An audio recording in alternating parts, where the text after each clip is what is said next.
The small cardboard box sat on her bunk like a riddle she couldn't solve. Greta Hoffman stared at it, her hands trembling. She had been a prisoner of the Americans for 3 months now, captured near Cherbourg when her field hospital was overrun. Every day since, she had waited for the punishment she knew was coming. The beatings, the starvation, the humiliation that Nazi officers had promised would be the fate of any German woman who fell into enemy hands. But this box, marked with a red cross and stamped with English words she could barely read, made no sense. A guard had delivered it with a casual smile, said something in that strange, drawling accent, and walked away without even watching to see if she opened it. No threats, no demands, just a box. When she finally tore open the cardboard, her breath caught. Inside lay a bar of soap that actually smelled like flowers, not the harsh lye they'd used in the Wehrmacht. A small tin of hand cream, a comb with all its teeth intact, and there, wrapped in tissue paper at the bottom, something that made her hands shake so badly she nearly dropped it. Lipstick, red, American, impossible. She looked around the barracks, her heart pounding. Surely this was a test. Surely someone was watching, waiting to see if she would dare to touch such a thing. What kind of prisoner was given lipstick? What kind of war was this? For Greta and thousands of women like her, the journey to this moment had been paved with fear so thick it was hard to breathe through it. They had all heard the stories. Every woman serving in the Luftwaffe auxiliaries, every nurse in the Wehrmacht medical corps, every radio operator and clerk and translator knew what awaited captured German women in America. The propaganda had been clear, consistent, and terrifying. Radio broadcasts warned that American soldiers treated female prisoners like cattle, or worse.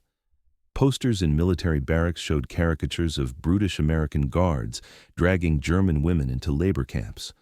Officers whispered that captured women were stripped of their dignity, forced into degrading work, and denied even basic privacy.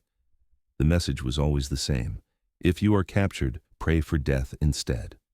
When Allied forces swept through France in the summer of 1944, hundreds of German women found themselves with nowhere to run. Field hospitals were overrun, communication centers were surrounded, supply depots were captured intact, their female personnel still inside. These weren't combat soldiers, they were the support staff, the backbone of German military operations in occupied territory. Nurses who had tended wounded men from Stalingrad to Normandy. Radio operators who had sent coded messages across war-torn Europe. Clerks who had processed paperwork for divisions that no longer existed. Margaret Schmidt, a 23-year-old communications specialist from Hamburg, was captured when her unit's truck convoy was stopped by American forces near Caen. She remembered the exact moment when an American soldier, barely older than her younger brother, pointed his rifle at her and said something she couldn't understand. She had closed her eyes and waited for the bullet. Instead, he had offered her water from his canteen. Anna Dietrich, a surgical nurse who had worked in field hospitals from Poland to France, was taken prisoner when the medical unit where she served was surrounded.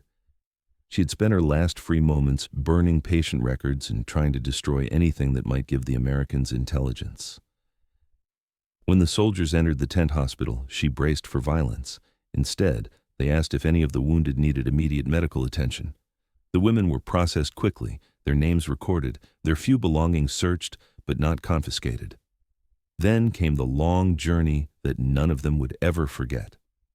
First, to temporary holding camps in France, where they were fingerprinted and photographed like criminals. Then, to port cities where Liberty ships waited, their holds converted into prisoner transport spaces. The voyage across the Atlantic took weeks, and every day the women wondered what awaited them on the other shore. Below deck, in the dim light and stale air, they whispered to each other in German. What would America do to them? Would they be executed as war criminals? Would they be put on trial? Would they simply disappear into some remote camp and never be heard from again? The stories from home played over and over in their minds. America was a land of gangsters and greed, they had been told. A place where human life meant nothing and money meant everything. Ilse Kramer, a former Luftwaffe radio operator from Bavaria, spent the entire voyage convinced they were being transported to their executions. She wrote letters to her family on scraps of paper, though she knew they would never be sent. In them, she described her terror, her regrets, and her certainty that she would never see German soil again. She hid these letters in her uniform, planning to throw them overboard at the last moment, hoping somehow they might wash ashore and find their way home. When the ships finally docked at American ports, New York, Boston, Norfolk, the women were loaded onto trains. For days, they traveled across a landscape so vast it seemed impossible. Through cities untouched by bombs, past factories belching smoke and prosperity, across farmland so endless it made Germany look like a garden plot. The abundance they saw through the barred train windows was its own kind of torture.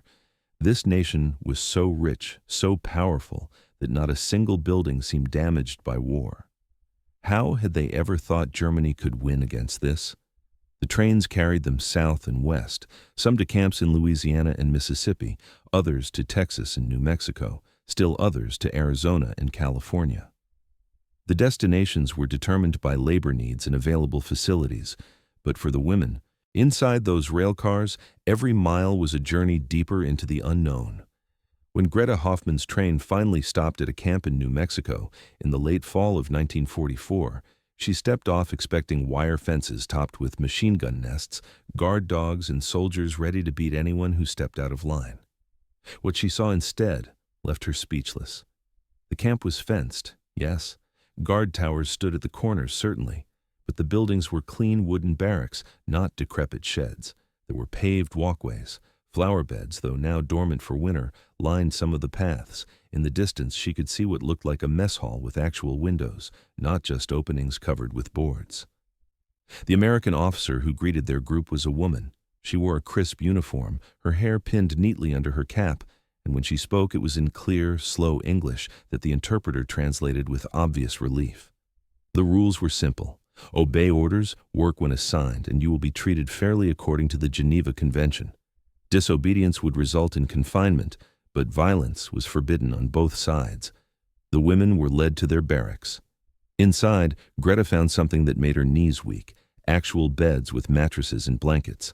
Not straw pallets on the floor, not wooden planks, real beds. Each woman was assigned a footlocker for personal belongings. The barracks had a wood-burning stove for heat. There were windows with glass.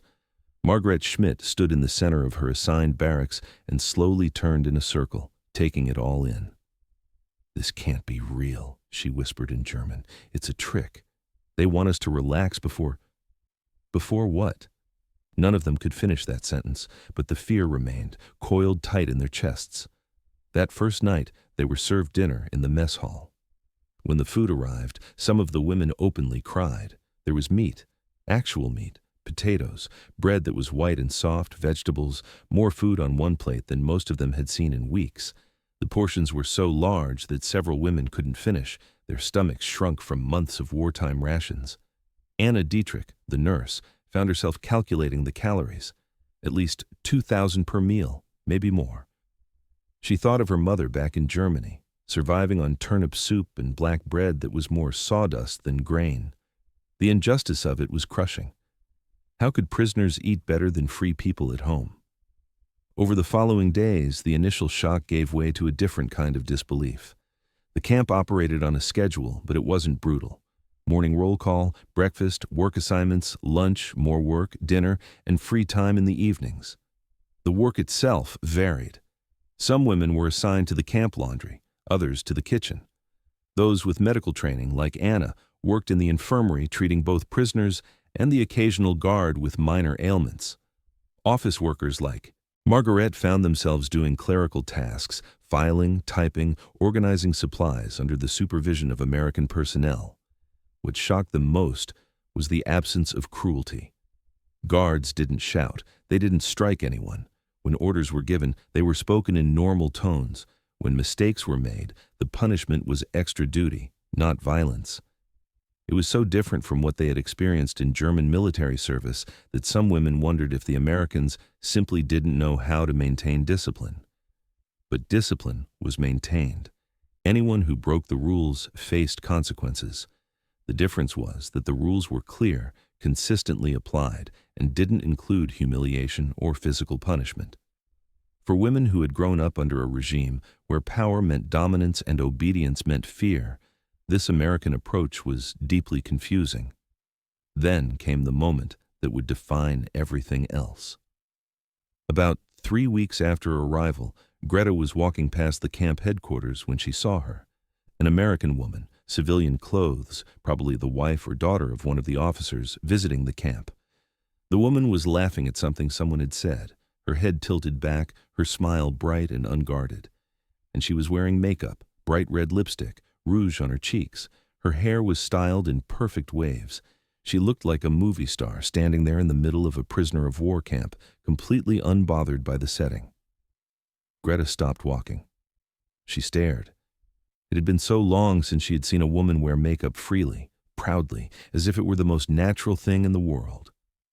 In Germany, by 1944, such things were rare. Cosmetics were luxuries that most couldn't afford. The war effort demanded austerity.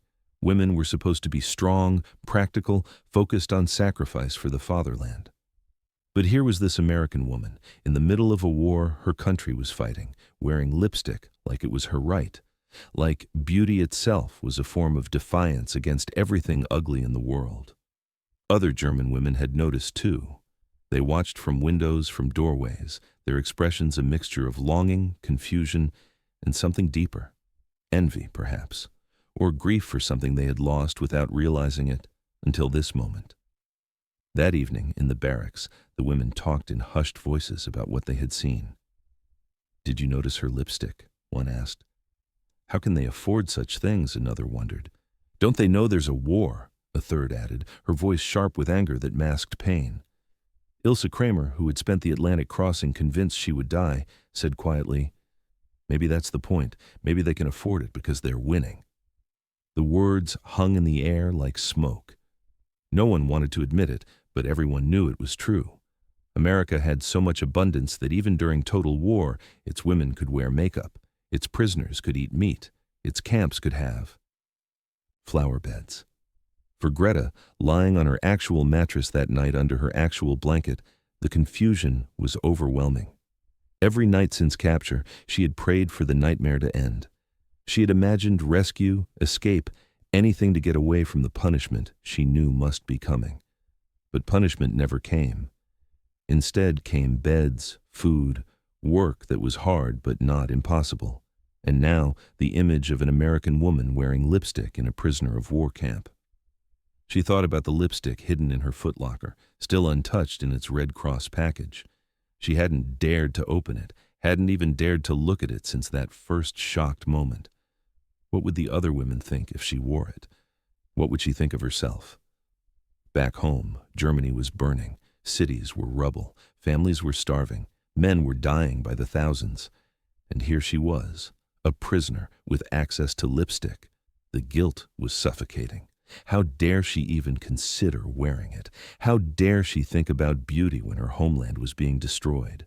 But late at night, when the barracks were quiet and dark, she would reach into her footlocker and touch the small tube, just to make sure it was real. And every time she did, a small voice in the back of her mind whispered a dangerous question. What if being treated like a human being isn't a trick? What if this is just who they are? That question terrified her more than any propaganda ever had, because if it was true, then everything she had believed about this war, about America, about her own place in the world, might be a lie. And lies, once recognized, can never be unseen. The answer came on a cold December morning in 1944, when trucks rolled through the camp gates carrying crates marked with red crosses. The women watched from their barracks as American guards unloaded box after box, stacking them in the administration building. By afternoon, word had spread through the camp like electricity. More packages were being distributed, personal care items. The International Red Cross had sent supplies for the prisoners. Greta stood in line with dozens of other women, her stomach tight with anticipation and dread. When her turn came, an American sergeant handed her a box without ceremony, checked her name off a list and waved her forward. No speeches, no conditions, just a box. This time, she opened it immediately, surrounded by other women doing the same. Inside her package, a toothbrush with actual bristles, tooth powder, 2 bars of soap, a small mirror, a comb, hand cream, sanitary napkins, and 3 items that made several women gasp aloud: a compact of face powder, a small pot of rouge, and another tube of lipstick, this one a softer pink shade. Around her, reactions varied wildly. Some women clutched their packages to their chests and hurried back to the barracks, as if afraid someone might take them away. Others stood frozen, staring at the contents like they were handling explosives. A few began crying quietly, overwhelmed by emotions they couldn't name. Margaret Schmidt opened her compact and looked at her reflection for the first time in months. The face staring back shocked her, pale, thin, dark circles under her eyes. She looked 10 years older than her 23 years. She snapped the compact shut quickly, as if the reflection might bite. That evening, the barracks erupted into debate. The women gathered in small groups, their voices rising and falling in passionate German that the guards couldn't understand but recognized as important. The central question divided them. Should they use these things? "It's disrespectful," said Hilda Bauer, a former surgical assistant from Munich. She was older than most, nearly 35, and she carried herself with an authority the others respected. "Our soldiers are dying in the snow at the Eastern Front. Our cities are being bombed every night. Our mothers and children are starving. And we're supposed to put on lipstick? It's obscene." But Anna Dietrich, the nurse, countered quietly. "The Red Cross sent these things because they believe prisoners deserve basic dignity. Refusing them doesn't help anyone back home. It only makes us more miserable." "Dignity?" Hilda's voice was sharp. "There's no dignity in primping like peacocks while Germany burns. We should refuse these packages, send them back, show the Americans we're not so easily bought." Ilse Kramer, who had written those desperate letters during the Atlantic crossing, spoke up from her bunk. "Bought with what? Soap? The Americans don't need to buy us. They've already won. Look around. We're eating better than we did in the Wehrmacht. We have warm beds, clean water. Whether we wear their lipstick or not doesn't change anything except how we feel." The argument went on for hours, but eventually exhaustion won over ideology. The women went to bed with their packages tucked away, each making her own private decision about what to do with these impossible gifts. What none of them knew was that the American authorities had debated this very question weeks earlier. In a camp administrator's office, military personnel and Red Cross representatives had discussed whether cosmetics were appropriate for enemy prisoners during wartime. The Geneva Convention was clear about basic necessities: food, shelter, medical care, and hygiene supplies. But makeup? That was less defined. Some argued it was frivolous, a waste of resources that could go to American troops. Others insisted that psychological welfare was as important as physical health, especially for women who might be held for years. In the end, the decision came down to a practical calculation. Female prisoners who maintained their self-respect were healthier, more cooperative, and less likely to suffer mental breakdowns. Depression was common among POWs, and anything that could combat it was worth considering. The Red Cross agreed to include basic cosmetics in their packages, arguing that for many women, these items represented normalcy, a connection to the lives they had lived before the war. An army psychologist had written in a memo, "The female prisoners are suffering not from lack of food or shelter, but from a loss of identity. They are not soldiers in the traditional sense, yet they wear uniforms. They are not civilians, yet they performed military duties. Allowing them to maintain feminine appearance may help preserve mental stability during extended captivity." The reasoning was cold and clinical, but the effect was profound. Within a week, the first woman appeared at morning roll call wearing lipstick. It was barely noticeable, just a hint of color on lips that had been pale and chapped. But every other woman noticed. Some stared, others looked away. One muttered "Shonda" under her breath, shame. But the guards said nothing. They conducted roll call as usual, counted the women, dismissed them to breakfast. The woman with the lipstick, a former radio operator named Elizabeth, held her head high and walked to the mess hall like she was walking to church. By the end of the week, 3 more women were wearing makeup. By the end of the month, nearly half the camp had experimented with at least rouge or powder. The transformation was subtle but unmistakable.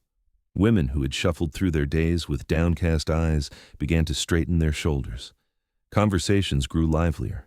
Even the work seemed less oppressive when you didn't feel like a ghost of yourself. Greta finally opened her lipstick on a Sunday morning in January 1945. She had been assigned to work in the camp canteen, where prisoners could buy small items with the tokens they earned from labor. The canteen manager, an American corporal named Dorothy Walsh, was a brisk woman in her 40s who ran the operation with efficiency and unexpected kindness. That morning, Corporal Walsh had looked at Greta and said something in English. When Greta shook her head to indicate she didn't understand, Walsh had gestured at her own lips, then pointed at the lipstick display in the canteen, and smiled. The message was clear. You work with the public now. You should look presentable. Back in the barracks, Greta had sat on her bunk and stared at the tube of lipstick for a full 10 minutes. Then, before she could lose her nerve, she opened it and applied it carefully, using the small Red Cross mirror. The color was startling against her pale skin. She looked like a stranger. She looked like a woman. When she returned to the canteen, Corporal Walsh had nodded approval and said something that the interpreter translated as, "Much better. Now you look like yourself." But that was the problem, wasn't it? Greta wasn't sure who herself was anymore. The woman who had served in the Wehrmacht with pride, the prisoner who ate American food and slept in an American bed, the person staring back from the mirror wearing American lipstick. The American guards had their own reactions to the gradual transformation of the women prisoners. Some were indifferent, viewing it as none of their business what the prisoners did with Red Cross packages. Others were supportive, understanding that these small acts of normalcy made their jobs easier. A few were quietly moved by what they witnessed. Sergeant James Morrison, a guard from Tennessee, later told his wife in a letter, "You should see how their faces change when they put on a little makeup. They go from looking defeated to looking human again. Makes you realize that the little things you take for granted, like your rouge and lipstick, they're not just vanity. They're armor against the world, trying to grind you down." Another guard, Private Robert Delacroix from Louisiana, struck up a halting conversation with Anna Dietrich, who was learning English rapidly. He showed her a photograph of his wife and 2 daughters back home. "My Marie," he said, pointing to his wife. "She always says she's not dressed until she has her lipstick on. Says it's her war paint for facing the day." Anna had laughed at the expression, but understood the sentiment completely. These small exchanges chipped away at the walls between captor and captive. The guards began to see the women not as faceless enemies, but as daughters, sisters, wives, separated from their own families by circumstances they couldn't control. The prisoners began to see the guards not as brutal overseers, but as ordinary men doing a job, many of them counting the days until they could go home too. The practical considerations of appearance became clear in certain work assignments. Women who worked in administrative roles, like Margaret Schmidt, who typed reports and filed paperwork, were expected to maintain a professional appearance. Those who worked in the canteen, like Greta, were essentially in customer service, interacting with both prisoners and guards throughout the day. Even in the infirmary, Anna found that patients responded better to a nurse who looked composed and professional rather than haggard and defeated. The contrast with their experiences in German military service was impossible to ignore. In the Wehrmacht auxiliaries and Luftwaffe support roles, women had been expected to be practical and austere. Makeup was discouraged, sometimes forbidden. The ideal was strength and sacrifice, not beauty or femininity. Uniforms were functional, but deliberately unflattering. The message had been clear. Your value lies in your service, not your appearance. But here in American captivity, the message seemed reversed. Your appearance matters because you matter. Your humanity includes your femininity. Taking care of yourself isn't selfish. It's necessary. Some women found this philosophy liberating. Others found it confusing and guilt-inducing. How could they justify caring about lipstick when letters from home, when they came at all, described devastation and despair? The letters. The women wrote home were heavily censored, with lines blacked out by American authorities to prevent any information that might aid the enemy. But within those limitations, some women tried to describe their surreal existence. Greta wrote to her sister, "We are being treated according to international law. The food is adequate. The work is not too difficult. They have given us personal care items through the Red Cross. It is strange to write these words, knowing you may not believe them. I would not believe them myself if I were not living this reality. Please tell Mother I am safe and unharmed. I think of you all every day." What she couldn't write, what the censor would have blacked out, was the paragraph she composed in her mind. "They gave us lipstick, real lipstick, and soap that smells like roses. And we eat meat almost every day. I am a prisoner, but I live better than you do as a free woman. This fact is unbearable. Every time I look in the mirror and see rouge on my cheeks, I think of your hollow face and feel like a traitor to everything we once believed." Margaret wrote to her mother, "I am working in an office, typing and filing. The Americans are very organized. Everything has a system. They are not cruel. This is important for you to know. Whatever you have heard about American camps, it is not like that here. We are safe." Between the lines of these careful, censored letters lived the truth they couldn't fully express. Their entire understanding of the war, of America, of their own identity as German women, was collapsing under the weight of kindness and abundance. The mathematics of this abundance haunted them. Ilse Kramer, who had a head for figures, did the calculations in her notebook. If each woman in their camp received one Red Cross package per month, and each package contained items worth perhaps $5, and there were over 300 women in their camp alone, and dozens of camps across America holding thousands of prisoners, the numbers were staggering. America was spending a fortune to provide enemy prisoners with cosmetics and hand cream and proper soap, while fighting a two-front war across 2 oceans, while supplying Britain and the Soviet Union with equipment and food, while keeping its own population fed and clothed and employed. The only possible conclusion was that America's industrial capacity was so vast, so overwhelming, that spending thousands of dollars on prisoner welfare didn't even register as a sacrifice. Germany had scraped together every resource, stripped its civilians of basic necessities, and still lost ground. America fed its prisoners steak and gave them lipstick without breaking stride. One night in February 1945, after lights out, Hilda Bauer, who had argued so passionately against using the cosmetics, spoke into the darkness of the barracks. "I put on the rouge today, just a little. No one probably even noticed." The admission hung in the air for a moment. Then Anna Dietrich's voice came softly from another bunk. "I noticed. It looked nice, made you look less tired." "I feel like I'm betraying them," Hilda whispered. "Everyone back home." "You're not betraying anyone," Anna replied. "You're surviving. That's what we're all doing. Surviving in the only way we can." Greta listened to this exchange in the darkness, her own lips still feeling strange and smooth from the lipstick she'd worn that day. She thought about the American woman she'd seen months ago, laughing with her perfect makeup, unbothered by the war raging around her.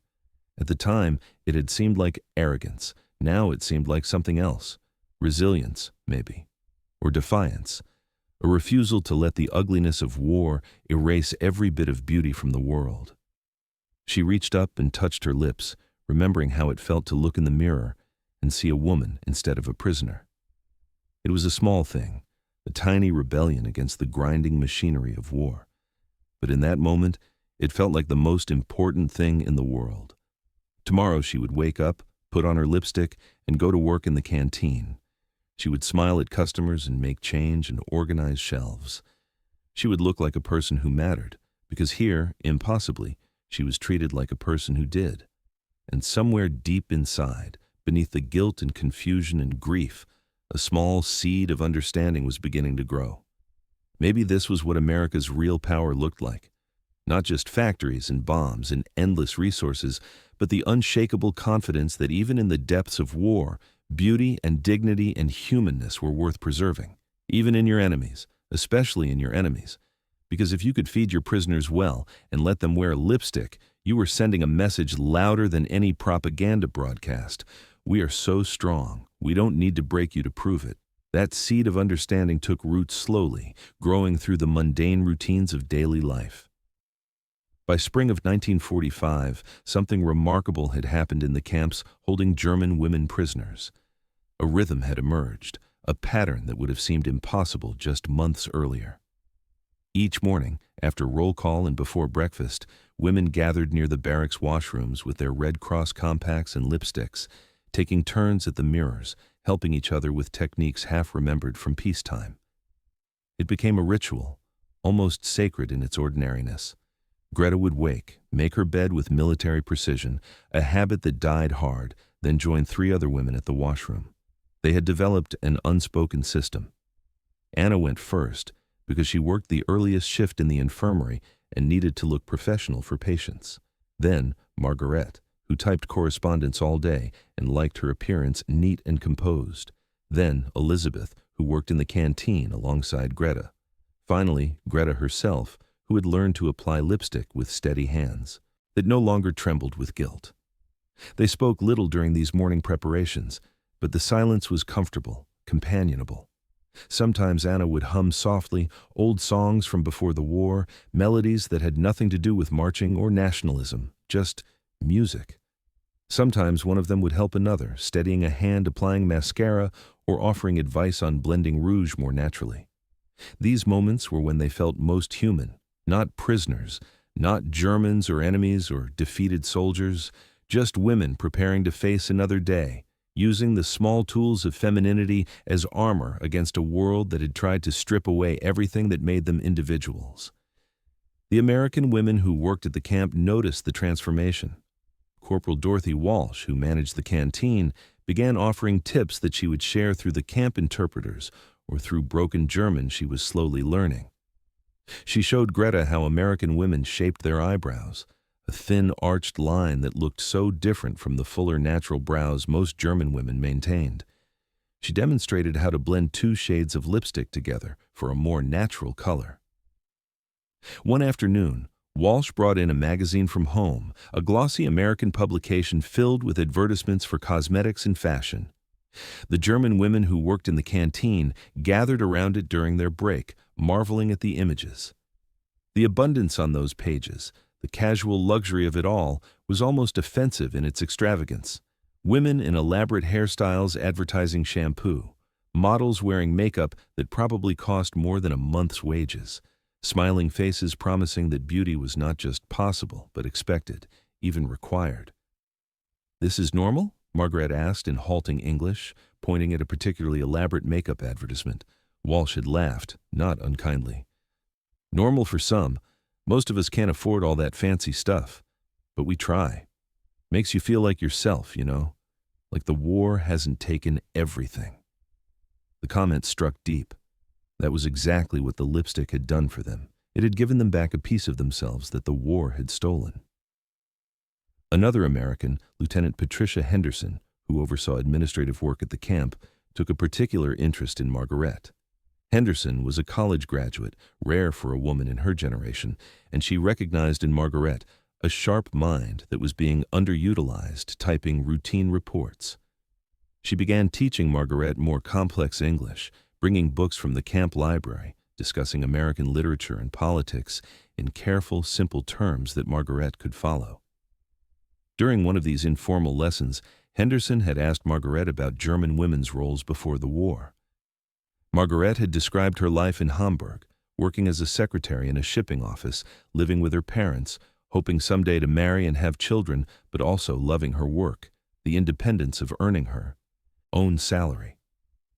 "Not so different from American girls," Henderson had observed. "We want the same things: good work, nice home, maybe a family, a little lipstick to make us feel pretty." She had paused, then added quietly, "War makes enemies out of people who'd probably be friends otherwise."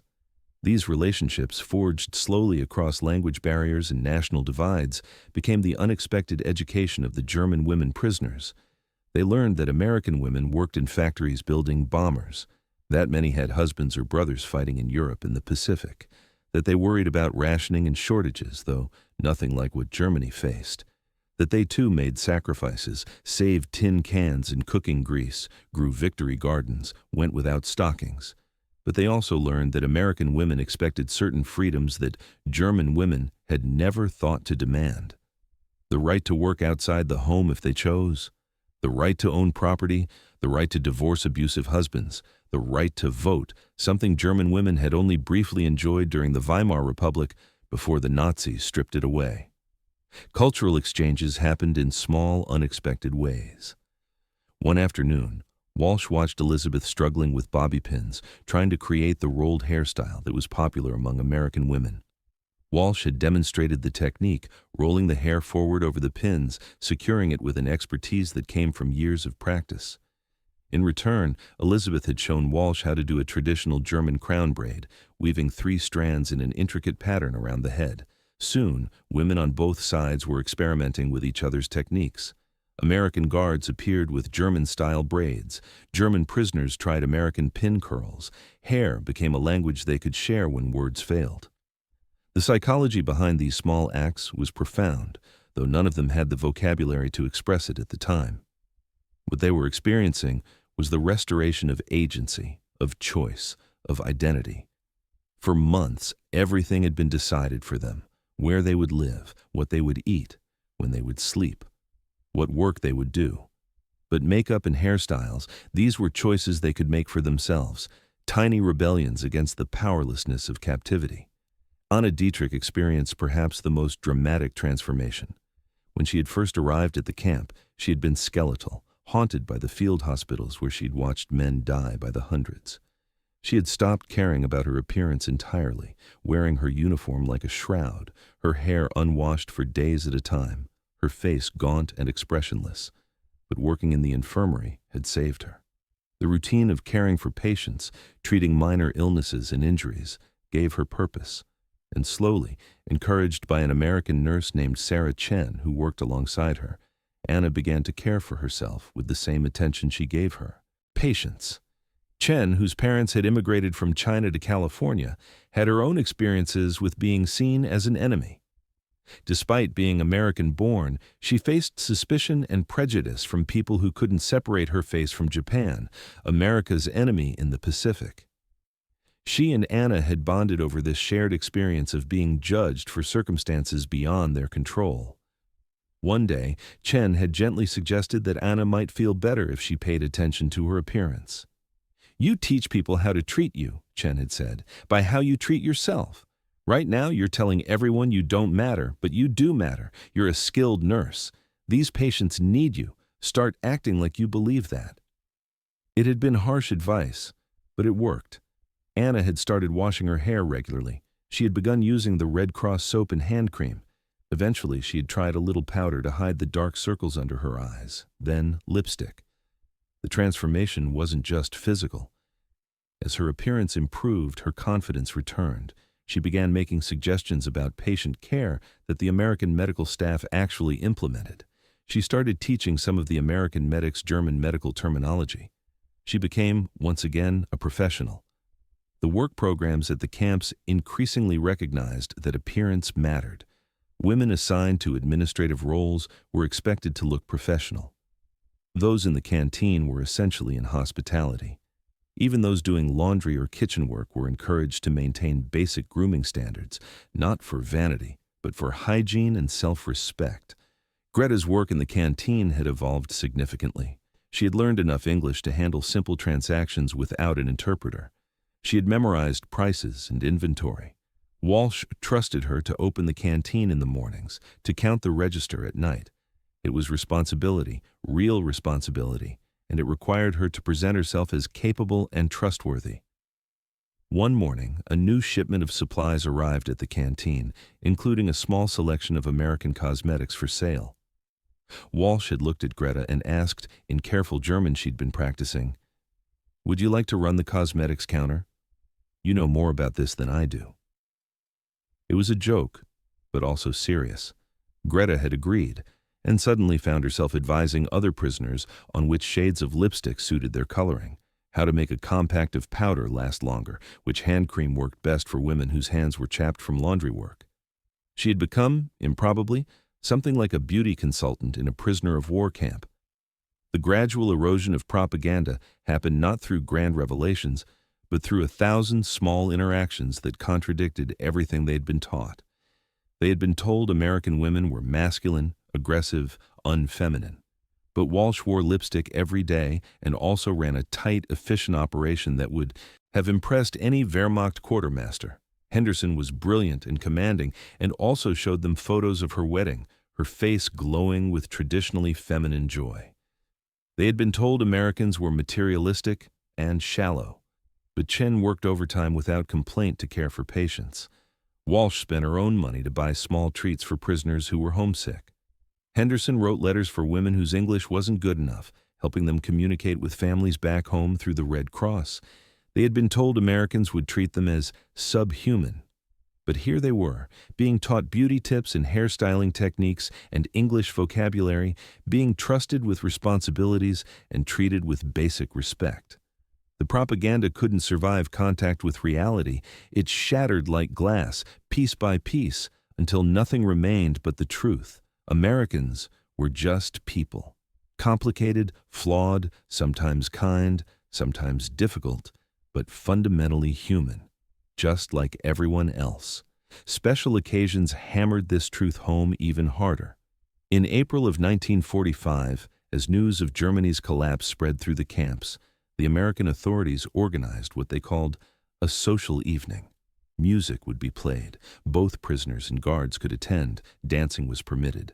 The German women had been horrified at first. Dancing while Germany was dying? It seemed obscene. But they were strongly encouraged to attend, and resistance was futile. The event would happen whether they participated or not. The night of the social, something unexpected occurred. Women who had been carefully conserving their makeup, using it sparingly to make it last, suddenly decided to use everything they had. If this was to be their last glimpse of normalcy before returning to whatever horror awaited them in Germany, they would face it looking like human beings. Greta had spent an hour preparing, longer than she'd spent on her appearance since before the war. She had styled her hair in the rolled fashion Walsh had taught her. She had applied powder, rouge, lipstick with careful precision. She had even put on mascara, a luxury she usually skipped. When she looked in the mirror, she barely recognized herself. She looked like the woman she might have been if the war had never happened.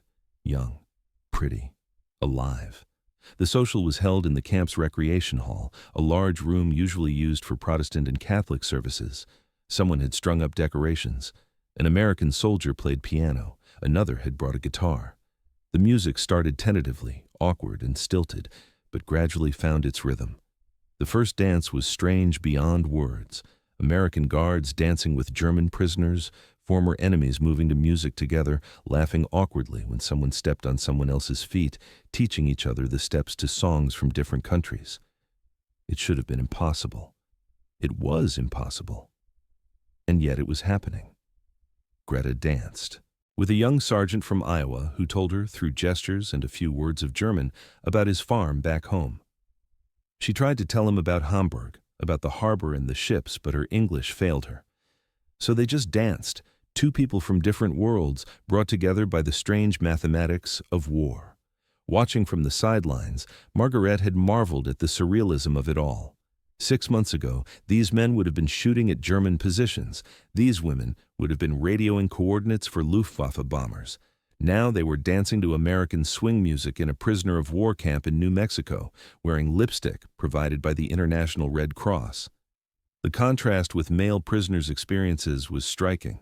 German men held in other camps across America had similar treatment in terms of food and shelter and Geneva Convention protections. But they didn't receive cosmetics in their Red Cross packages. They didn't have these small tools for maintaining identity and dignity. Many male POWs later reported feeling dehumanized by captivity, despite the decent treatment, reduced to numbers and labor units. The women, through the accident of having access to makeup and the encouragement to use it, had maintained something essential. They hadn't just survived captivity, they had remained themselves. The lipstick was never just lipstick. It was proof that they were still women, still individuals, still human beings with the right to care about how they looked and felt. Late that night, after the social ended and the women returned to their barracks, they sat on their bunks in the darkness, exhausted and emotionally overwhelmed. No one spoke for a long time. Then Anna's voice came softly. "I forgot, just for a moment tonight, that we were prisoners. I felt like a person at a party, just a normal person." "Me too," Elizabeth whispered. "I saw that sergeant smile when we were dancing, and I thought, he doesn't see an enemy. He just sees a girl." Greta lay on her bunk, still wearing her carefully applied makeup, not wanting to wash it off just yet. She thought about all the arguments they had had about whether wearing lipstick was disrespectful to those suffering back home. Now she understood that the opposite was true. Maintaining their humanity, their dignity, their femininity, that was the most important thing they could do. Because if they lost themselves completely, if they let the war grind them into nothing, then what was the point of surviving at all? She touched her lips, feeling the waxy smoothness of the lipstick. Tomorrow, Germany would still be in ruins. Tomorrow, they would still be prisoners. Tomorrow, the war might finally end and they would have to face whatever came next. But tonight, for a few hours, they had been women at a dance, wearing makeup and feeling pretty and almost happy. And that small rebellion against despair was perhaps the most powerful thing they possessed. The Americans had given them lipstick, but they had given themselves permission to remain human. And that, in the end, was everything. That permission to remain human would be tested in ways none of them could have anticipated. When the news came in early May of 1945 that Germany had surrendered, the reaction in the women's camps was not celebration, but numb silence. They had known it was coming. Everyone had known. But knowing and accepting are different things. That night, the barracks were filled with quiet weeping, women crying for everything they had lost and everything that could never be returned. The surrender meant they would eventually go home. But home to what? Letters from Germany, when they arrived at all through Red Cross channels, painted pictures of devastation beyond comprehension. Cities reduced to rubble, millions dead, millions more homeless, the economy shattered, food scarcer than ever. And perhaps worst of all, the emerging truth about the concentration camps, about atrocities committed in their nation's name, horrors so vast that many simply couldn't process them. Greta received a letter from a cousin in June that informed her both her parents had died in the Hamburg firebombing of 1943. Her childhood home no longer existed. The street where she had played as a girl was now a field of rubble and twisted metal. She sat on her bunk, holding the letter in hands that had forgotten how to tremble, and felt absolutely nothing. The grief was too large to fit inside one person. Around her, other women received similar news or worse. Margrethe learned her entire family had been killed when their apartment building collapsed during an air raid. Anna discovered her mother had died of starvation the previous winter. Elizabeth's youngest brother had been killed in the final weeks of the war, 17 years old, thrown into battle with barely any training. The casualties kept mounting even after the shooting stopped, and through it all, they still had their Red Cross packages. They still had soap and lipstick and hand cream. The contrast between their relative comfort and the suffering back home became a guilt so heavy some women could barely breathe under its weight. "How can I wear lipstick?" Hilda Bauer said one morning, staring at her reflection, "when my sister is digging through ruins looking for food?" No one had an answer. They continued their routines because routine was all they had, but the joy had gone out of it. The small rebellions of femininity now felt like accusations. You lived well while they died. You were safe while they suffered. You wore makeup while your homeland burned. The repatriation process began in late 1945, but moved slowly. There were millions of displaced persons across Europe, and German POWs were not the highest priority. Some women wouldn't return home until 1946 or even 1947. The waiting was its own special torture, suspended between the relative safety of American captivity and the unknown horrors of a defeated Germany. When the ships finally came to take them back across the Atlantic, many women packed their Red Cross items carefully, wrapping the lipstick tubes and compacts in cloth to protect them. They knew these things would be precious in Germany, not just for themselves, but for other women who had survived the war with nothing. If a tube of lipstick had helped them maintain their humanity in captivity, perhaps it could help their countrywomen maintain theirs in the ruins. The return journey was the mirror image of their arrival, but infinitely more grim. Then, they had been terrified of what awaited them. Now, they knew exactly what awaited them, and that knowledge was worse than any fear. The ships were crowded with repatriates, not just women, but male POWs, displaced persons, anyone Germany was willing to take back. The atmosphere was thick with dread. When Greta's ship finally docked at Bremerhaven in March of 1946, the sight that greeted them was worse than she had imagined. The port was a skeleton. Buildings stood like broken teeth against gray skies. People moved through the ruins like ghosts, thin and hollow-eyed, wearing whatever scraps of clothing they could find. Children begged for food from the American occupation forces. Old women picked through rubble looking for anything salvageable. This was home. This was what they had returned to. The processing through British and American occupation authorities took days. They were questioned, their records checked against lists of war criminals, though none of the women from the American camps were accused of anything beyond having served in military auxiliary roles. They were given ration cards, temporary housing assignments in displaced persons camps, and released into a Germany that no longer existed. Greta made her way to Hamburg, or what remained of it. The journey took a week on trains that barely functioned, through landscapes scarred by war. When she finally reached her home city, she spent an entire day searching for her old neighborhood before accepting that she couldn't find it because it simply wasn't there anymore. The entire district was flattened. She stood in what might have been her street and cried for the first time since receiving the news of her parents' deaths. But even in that moment of absolute despair, she remembered something Corporal Walsh had said months ago. Makes you feel like yourself, like the war hasn't taken everything. The war had taken everything. Except it hadn't. She still had herself. And in her small suitcase, carefully wrapped, she still had soap and lipstick and hand cream. That evening, in a crowded refugee shelter where she had been assigned a cot among dozens of others, Greta unpacked her things.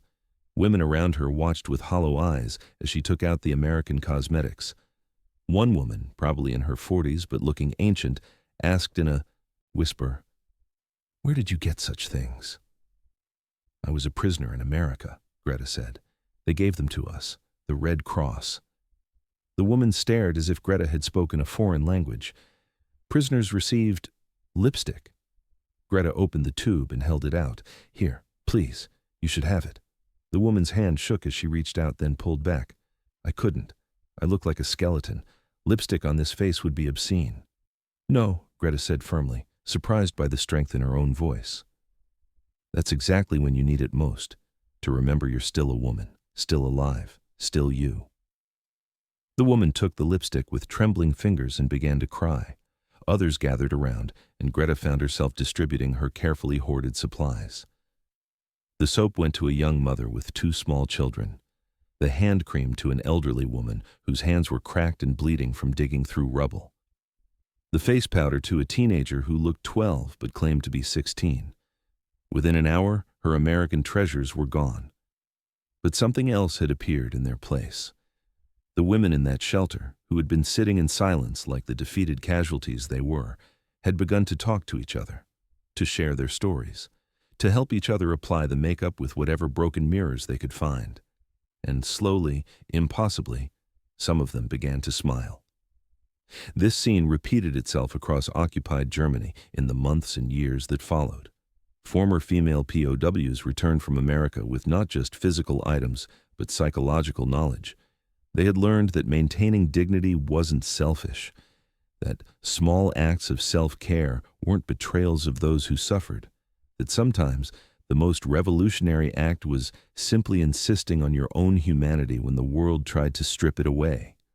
Anna Dietrich used her nursing skills and her English language abilities to work with American occupation medical units.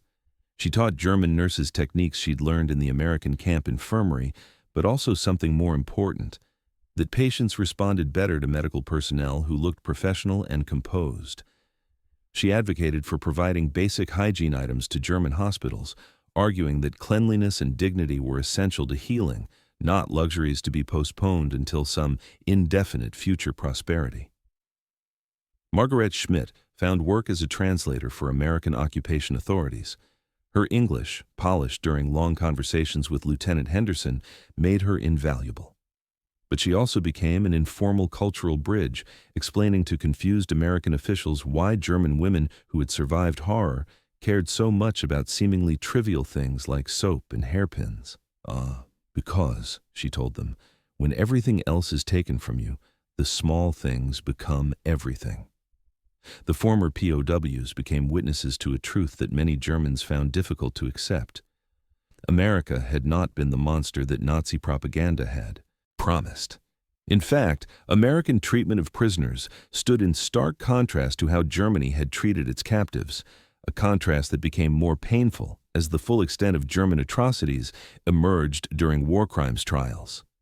When other Germans questioned their stories, when people refused to believe that American POW camps had served meat and provided cosmetics, the women could only respond with the evidence of their own survival. They had lived it. They knew the truth. And slowly, painfully, the truth began to reshape how Germans understood the war they had lost. The make-up story became symbolic of something larger. When people asked how America had won, the usual answers focused on industrial capacity, military might, atomic weapons. But the former POWs understood a deeper truth. America had won because it was so confident in its power that it didn't need to dehumanize its enemies to feel secure. It could feed its prisoners well and give them lipstick because these acts didn't diminish American strength, they demonstrated it. A nation that had to starve and brutalize its captives was a nation afraid of them. A nation that could treat prisoners with basic decency was a nation that knew it had already won. The lipstick wasn't kindness, exactly. It was a display of power so absolute that it could afford to be magnanimous. Some of the women maintained contact with the Americans they had known in the camps. Letters crossed the Atlantic, carefully worded to pass censorship during the early occupation years, then more freely as time passed.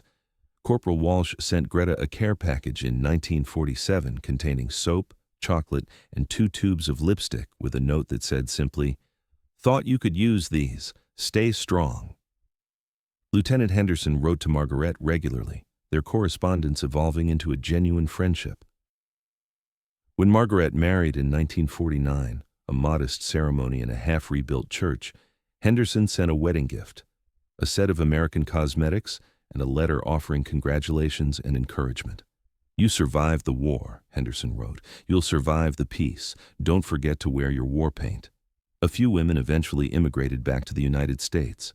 Elizabeth, the radio operator who had been the first to wear lipstick at morning roll call, married an American soldier she met during the occupation and moved to Pennsylvania in 1951. Ilse Kramer, who had written those desperate letters during the Atlantic crossing, used her language skills to become a translator and eventually relocated to New York, where she worked for the United Nations. But most stayed in Germany, rebuilding their lives in a nation that had to reconstruct itself from rubble, both physical and moral. They married, had children, found work in the new West Germany that emerged from occupation. They became teachers, nurses, secretaries, shopkeepers, mothers, ordinary women living ordinary lives. But they carried with them an extraordinary experience. They had been prisoners of war who were treated with dignity. They had been enemies who were shown basic humanity. And they had learned that these acts of decency, small as they seemed, were more powerful than any weapon. Decades later, when historians began interviewing surviving female POWs about their experiences, the make-up story came up again and again. Not because it was the most important thing that happened to them, but because it symbolized everything else. One woman in her 80s, interviewed in the 1990s, said it best, "When they gave us lipstick, they gave us ourselves back. They didn't have to do that. We were their enemies. But they did it anyway. That's when I understood that Germany had lost more than the war. We had lost our way. And maybe America could show us how to find it again." The legacy of these women's experiences rippled through post-war German-American relations in ways both large and small. Former POWs who had learned English became translators during the occupation. Those who had seen American efficiency firsthand helped German businesses adopt American organizational methods during the economic miracle of the 1950s. Women who had experienced American attitudes toward female independence pushed for greater rights for German women in the new democracy. But perhaps the most important legacy was simply the memory itself. The The story of German women prisoners receiving lipstick from their captors became part of the complicated narrative of how former enemies became allies. It was proof that even in the depths of total war, humanity could survive. That kindness could exist alongside strength, that dignity could be preserved even in captivity. Greta Hoffmann lived until 2003, dying peacefully in Hamburg at the age of 82. Among her possessions, her daughter found a small wooden box containing two items: a faded photograph of Greta in her Wehrmacht auxiliary uniform, young and serious and unsmiling, and an empty tube of lipstick with a label that read, "Property of American Red Cross." The lipstick had been used until nothing remained, but Greta had kept the tube for almost 60 years. Her daughter donated both items to a museum, documenting women's experiences during World War II. They sit now behind glass, the photograph and the empty tube, telling a story that seems impossible but was absolutely true. A story about how a nation won a war not just with bombs and bullets, but with soap and lipstick and the revolutionary idea that even your enemies deserve to be treated like human beings. In the end, that empty tube of lipstick represents something that no amount of military might could have achieved alone. It represents the power of small kindnesses in a world determined to be cruel. The importance of dignity in circumstances designed to strip it away. The possibility that humanity can survive even the worst that humans can do to each other. The women who wore that lipstick didn't forget what Germany had done. They didn't forget the war or the deaths or the atrocities committed in their nation's name. But they also didn't forget that in their darkest moment, when they expected cruelty, they received compassion. When they expected dehumanization, they were treated like people. When they expected punishment, they were given the tools to remain themselves. And in remembering that, in sharing that story, they helped build something new. Not the Germany that had started the war, but a different Germany. One that could look honestly at its past, accept responsibility for its crimes, and move forward in partnership with the nations it had once fought. The lipstick didn't make that possible alone, but it was part of it. A small part of a larger transformation, a tiny act of humanity that echoed across decades. Because sometimes the most powerful weapon isn't a bomb. Sometimes it's a tube of lipstick. Sometimes the greatest victory isn't defeating your enemy. It's showing them that even in defeat they don't have to lose themselves. Sometimes the strongest thing a nation can do is demonstrate that its power is so absolute, so unshakable, that it can afford to be kind. The German women who wore lipstick in American POW camps learned that lesson in the hardest possible way. And in learning it, in living it, in carrying it home with them, they became witnesses to a truth that would help reshape the world, that dignity is not a luxury, humanity is not a weakness. And small acts of kindness, offered even to enemies, can echo through history long after the guns fall silent.